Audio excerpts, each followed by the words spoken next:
Assalamualaikum warahmatullahi wabarakatuh. Hampurasun permisa. Wilujeng enji kepangkeun nami sim abdi sakajana Semar Putri ti kelas 12 IPS 1.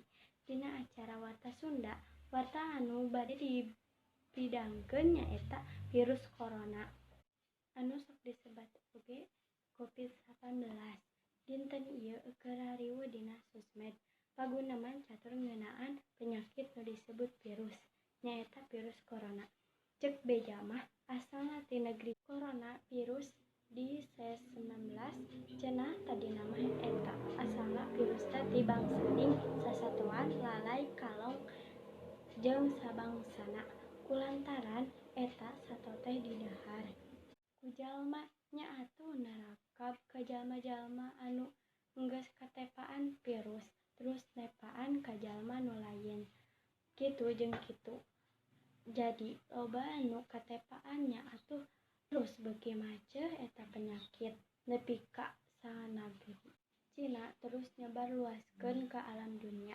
Nepi ka kiwari sabagian nagri nu enggeus kaserang ngayakeun lockdown nyaeta ngurung wargana henteu meunang kaluar atawa nyegah urang luar ka negeri urang.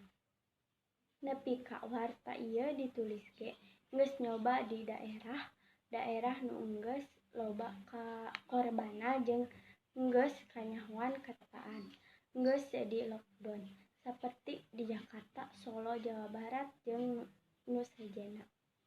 Naon usaha urang pribadi nyegah COVID-19?